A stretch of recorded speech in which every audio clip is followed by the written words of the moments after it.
All right, welcome to another Explainer. Today, we're diving into a deeply fascinating concept that's sitting right at the absolute center of modern Indian storytelling. We're going to look at three distinct worlds, three completely different types of combat, really. And yet, as you'll see, they all share this singular beating heart.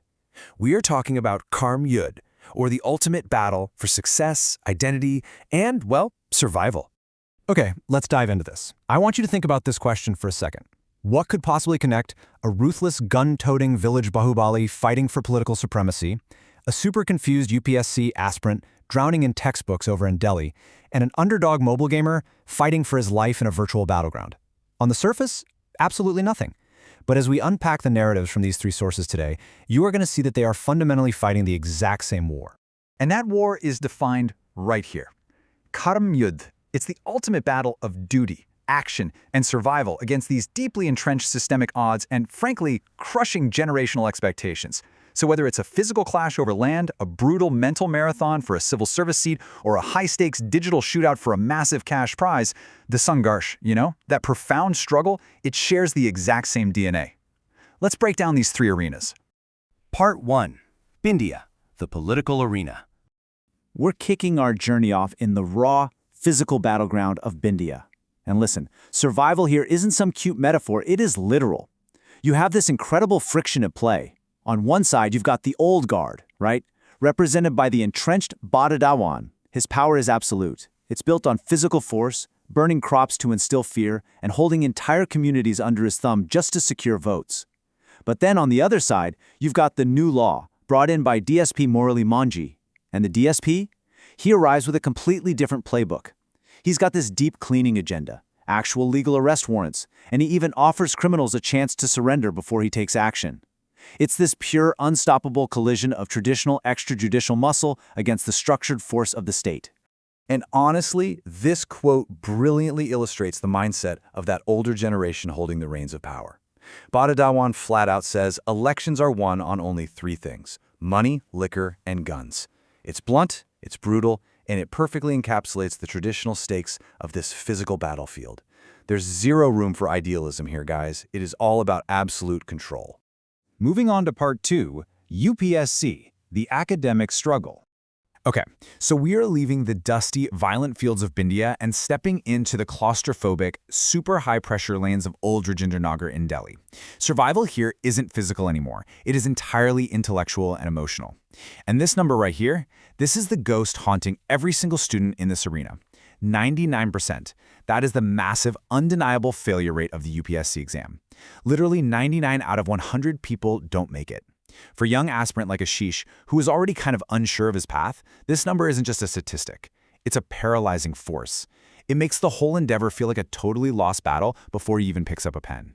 And that builds into a massive psychological trap. The overwhelming failure rate is this giant shadow, and that tiny sliver of a 1% success rate is the only light. How an aspirant perceives these two slices of the pie defines their entire mental battlefield. If you stare only at the probable failure, the weight of it just completely crushes you.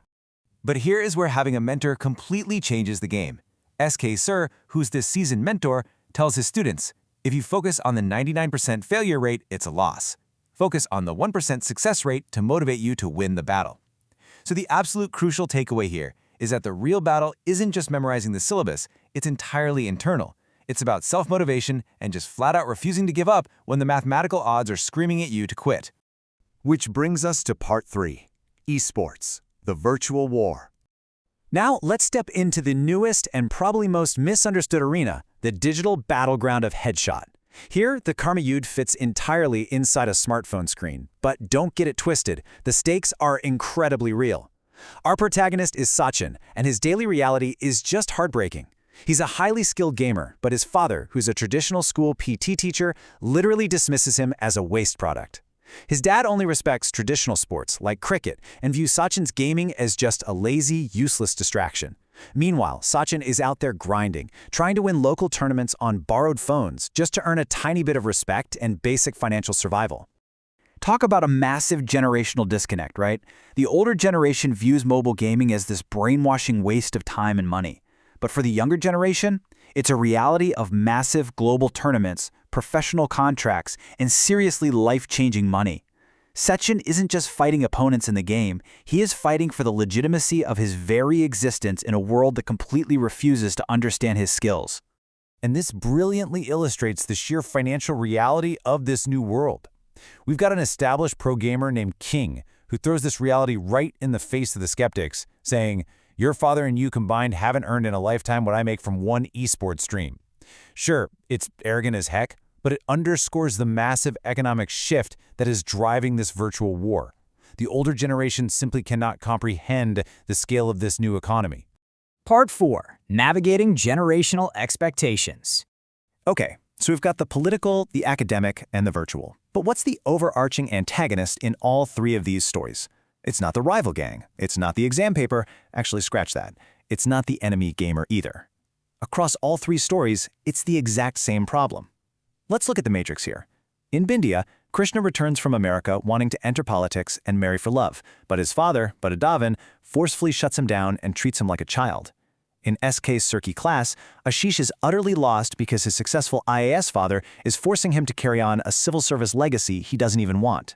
And in Headshot, Sachin is verbally abused by a father demanding he get a quote-unquote real job. In every single scenario, the true enemy they are fighting is the weight of parental expectations. The ultimate antagonist is that crushing weight. Both Ashish and Sachin are pushed to their absolute breaking points, not by their respective battlefields, but by fathers who refuse to see them for who they actually are. They are fighting a war at home long before they ever step onto their actual battlefields. And this is just devastatingly captured in a deeply emotional confrontation. SK Seer looks right at Ashish's successful, super demanding father and says, "He quits on things, but you quit on him." Wow, it's such a heavy realization. The older generation's lack of empathetic guidance, their rush to just judge and dismiss, it's often way more damaging to the youth than any exam failure or lost match could ever be. Bringing it home with Part 5, the ultimate takeaway. So, what do we actually learn from these three modern Indian narratives? Like, how do we survive our own Karmyuddh? First, you gotta acknowledge the generational divide.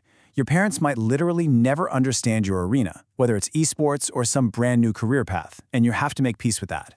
Second, find a mentor who actually understands your specific battlefield, just like Ashish found in SK Sir.